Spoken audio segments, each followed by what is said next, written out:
Good afternoon students. आज हम 9th class का धूल लेसन का आगे का पार्ट पढ़ रहे हैं। अब देखिए आगे। प्रसिद्ध पुस्तक विक्रेता के निमंत्रण पत्र में अर्थात बुलावे में गोधूली की बेला, बेला का अर्थ है समय अर्थात मुहूर्त, शुभ मुहूर्त जिसे माना जाता है, क्योंकि गोधूली का जो समय होता है, जिस समय गायें चरने जाती हैं सुबह सवेरे और शाम को जब वे लौटती हैं, उस समय को बहुत ही पवित्र माना जाता है। ऐसे समय में आने का आग्रह, आग्रह का अर्थ है बुलाना, किया गया था। जो पुस्तक विक्रेता थे, जिनकी तरफ से लेखक को निमंत्रण पत्र मिला था किसी शुभ कार्य के लिए, तो पुस्तक विक्रेता ने अपने निमंत्रण पत्र में गोधूली की बेला में आने का आग्रह किया गया था, क्योंकि उसका मानना था कि गोधूली की बेला बहुत ही पवित्र समय है, बहुत ही शुभ मुहूर्त है। वे इस चीज को महत्व देते थे, उसके महत्व को जानते थे, इसलिए उन्होंने अपने निमंत्रण पत्र में गोधूली की बेला में आने का आग्रह किया। लेकिन शहर में धूल धक्कड़ का अर्थ है आंधी की धूल के होते हुए भी गोधूली कहाँ है। अर्थात शहरों में तो कभी कभार आंधी की धूल ही नजर आती है, गोधूली का तो कोई नामो निशान ही नहीं होता, क्योंकि गोधूली तो सिर्फ गांवों की संपत्ति है, वह वहीं ही देखने को मिलती है। यहाँ पर इन पंक्तियों में लेखक ने जो बात दर्शाई है, जो घटना दर्शाई है, उसके द्वारा तो यही सिद्ध होता है कि जो गोधूली की जो बेला है वो बहुत ही पवित्र बेला है। अर्थात हमें इसके महत्व को, उस धूल के महत्व को नजरअंदाज नहीं करना चाहिए, सम्मान देना चाहिए। यह कविता की विडंबना अर्थात मजबूरी थी। और गांवों में भी जिस धूली को कवियों ने अमर किया है, जिस विषय पर कवियों ने कविताएं लिखी हैं, गोधूली विषय पर उन्होंने अपना सर्वश्रेष्ठ उत्तम लेखन दिया है, ये उनकी मजबूरी थी। लेकिन यहाँ पर साफ और स्पष्ट शब्दों में ये भी बताया है कि गोधूली है क्या। गोधूली वह नहीं जो हाथी घोड़ों के पग संचालन का अर्थ है पैरों के चलने से उत्पन्न होने वाली धूल नहीं है। यहाँ पर साफ तौर से स्पष्ट किया गया है, गोधूली हाथी घोड़ों या अन्य जानवरों के चलने से जो घर्षण पैदा होता है, उससे उड़ने वाली धूल को गोधूली नहीं कहा जाता, वरना गोपालों के पदों की धूली है। गोधूली क्या है? जो गोपाल हैं, जो गैया चराने जाते हैं और जो गायें हैं, उनके पैरों के चलने से जो धूल उड़ती है, उसी का नाम गोधूली है। हाथी घोड़ों के पग संचालन से उड़ने वाली धूल को गोधूली नहीं कहा जाता, सिर्फ गैयों के पांव से चलने के घर्षण से पैदा होने वाली धूल को ही गोधूली कहा जाता है। नीच को धूली समान, ये पंक्तियां भी एक कविता से ली गई हैं, जिनका अर्थ है धूल के समान तुच्छ कौन है। ये कोई वेद वाक्य नहीं है, ऐसा किसी भी वेद में नहीं लिखा गया है। हमारे जो धर्म ग्रंथ है, वेद वाक्य है, उनमें ऐसी बात कतई नहीं कही गई है कि जो नीच समझे जाने वाली चीजें हैं, वस्तुएं हैं, तुच्छ जो चीजें समझे जाने वाली हैं, वे धूल के समान है, ऐसा कतई नहीं है। सती उसे माथे से, योद्धा उसे आंखों से लगाता है, अर्थात उसका सम्मान करता है।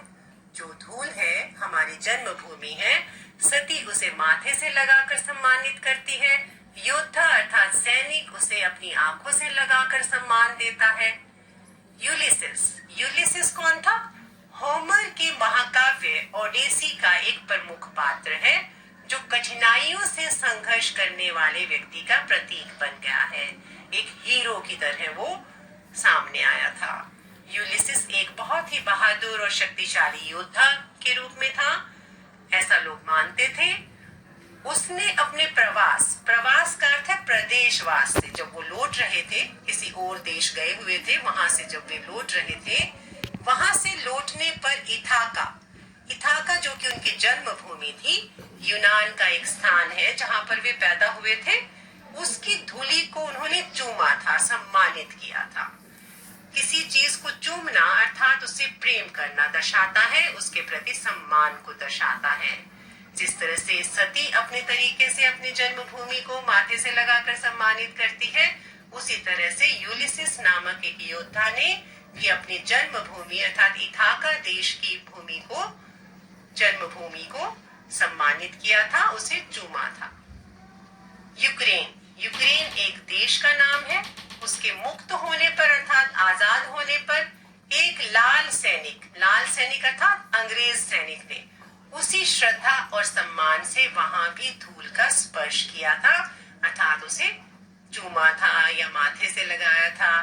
इसका अर्थ है सम्मान देना।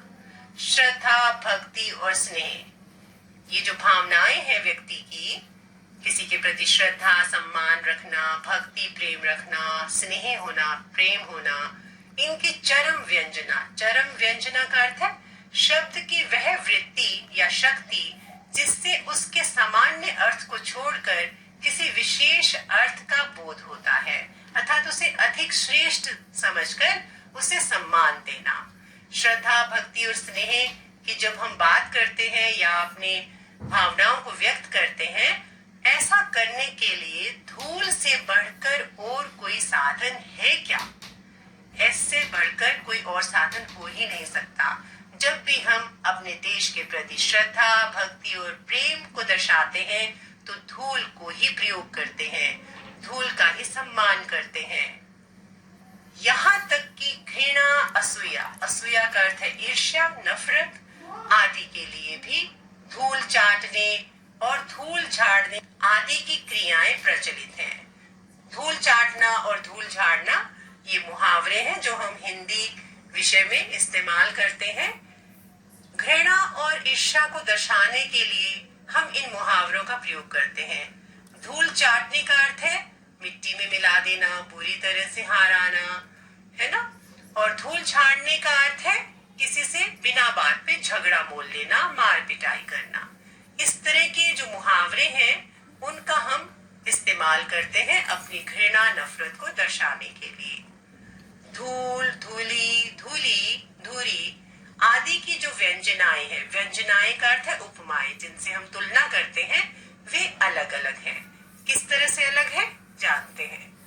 धूल जीवन का यथार्थवादी का अर्थ है सत्य, गद्य है, और धूली उसकी कविता है। यहाँ पर स्पष्ट किया गया है कि धूल और धूली की व्यंजनाएं अर्थात तुलनाएं किस तरह से अलग है। धूल की तुलना हम जीवन के गद्य से करते हैं, अर्थात जीवन जैसे हमारी एक कहानी है, एक सच्ची कहानी है, उसको आधार बांधकर समझते हैं। और धूली जैसे हमारे जीवन की कविता है, उसका काव्य रूप है।